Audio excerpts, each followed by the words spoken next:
ہم لوگ مساجد میں نماز پڑھنے جاتے ہیں، فیکٹریز میں انتظام ہے مساجد کا، جہاں کہیں بھی مسجد اویلیبل ہے مسجد میں نماز پڑھنے جاتے ہیں، لیکن نیت کا فرق ہے۔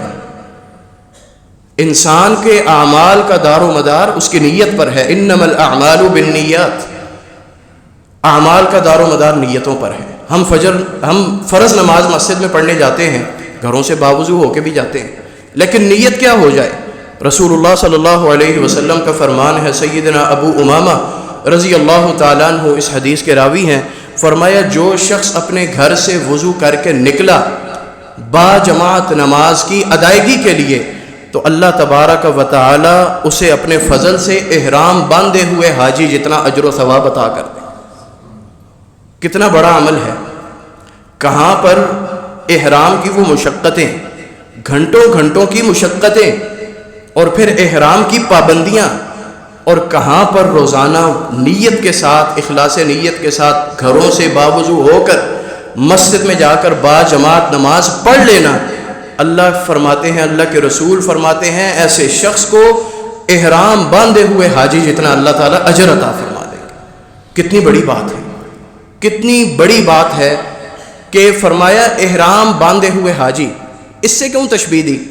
اس لیے تشبیہ دی کہ ایک آدمی جب احرام پہنتا ہے تو اس کے اوپر احرام کی حدود و قیود لاگو ہو جاتی ہیں۔ اب ایسا آدمی دنیا کے معاملات نہیں دیکھتا، اب اپنی فیکٹری اور گھر کی اور دکان کی ٹینشن نہیں دیکھتا، گھر میں پیچھے بیوی بچوں کی تنہائی نہیں دیکھتا، سب کچھ ترک کر دیتا ہے۔ جب احرام پہنتا ہے تو مقصد ایک ہی ہوتا ہے، نیت ایک ہی ہوتی ہے کہ اپنے رب کی رضا کے لیے اس کے گھر کی زیارت کرنے جا رہا ہوں۔ تو فرمایا اگر آدمی یہی کام وضو کر کے گھر سے نکلتے ہوئے نیت کر لے تو اللہ تبارک و تعالیٰ اس کو بھی احرام باندھے ہوئے حاجی جتنا اجر عطا فرما دیں گے۔ احرام، محرم آدمی جب احرام پہنتا ہے تو یہ حج اور عمرے کی پہلا رکن ہے، پہلی ادائیگی ہے۔ یہ اجر و ثواب اللہ تعالیٰ اپنے فضل سے عطا کر دیتے ہیں۔ ہم لوگ کتنے غافل ہیں۔ قرآن میں اللہ تعالیٰ ہمیں بار بار حکم دیتے ہیں، اقیموا الصلاۃ وآتوا الزکاۃ واقرضوا اللہ قرضا حسنا وما تقدموا لانفسکم من خیر تجدوه عند اللہ هو خیرا واعظم اجرا واستغفروا اللہ ان اللہ غفور رحیم۔ ہم لوگ صبح و شام دروس میں اپنے موبائلز پر جو بھی چیز میسر ہے اس پہ دین کے یہ درس سنتے ہیں، لیکن ان کو اپنی زندگی میں اپلائی نہیں کرتے، ان پر عمل پیرا نہیں ہوتے، اس پر مشقت سمجھتے ہیں۔ ہم یہ جو گفتگو میں کہنے والا اور آپ سننے والے، اس کو اپنے لیے نصیحت سمجھیں کہ آج سے ہم نیت کریں کہ ان دو کاموں کو اپنے اوپر لازم کریں انشاءاللہ اللہ کی توفیق سے۔ اور پھر آپ دیکھیں دن میں اگر آپ یہ کام 5 مرتبہ کریں گے تو اس کا مطلب 5 مرتبہ آپ احرام باندھ کے اللہ کے گھر کی طرف رخ کیے ہیں۔ کتنی بڑی عظمت ہے، کتنی بڑی بات ہے۔ تو مایوس ہونے کی ضرورت نہیں۔ اگر تمہارے پاس استطاعت نہیں، حج تم کرنا چاہتے ہو، نیکی کے کام تم کرنا چاہتے ہو، لیکن استطاعت نہیں، تو یہ عمل کرو، اللہ اتنا ہی اجر عطا کریں گے۔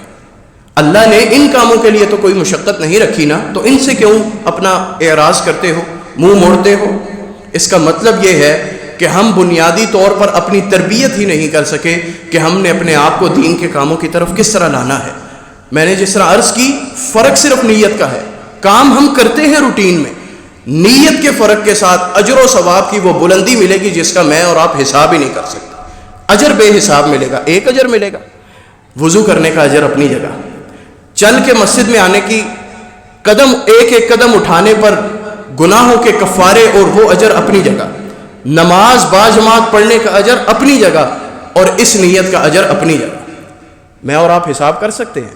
قطعاً نہیں کر سکتے، لیکن یہ اعمال ہیں جو ہمارے روزمرہ کی زندگی میں ہیں، اور اللہ تبارک و تعالیٰ نے ہمیں استطاعت دی ہے کہ ہم جن کو صحت، سلامتی اور تندرستی کے ساتھ بجا لا کر ان امور پر کار بند ہو کر ایسے اعمال کر کے حج اور عمرے کا ثواب پا سکتے ہیں۔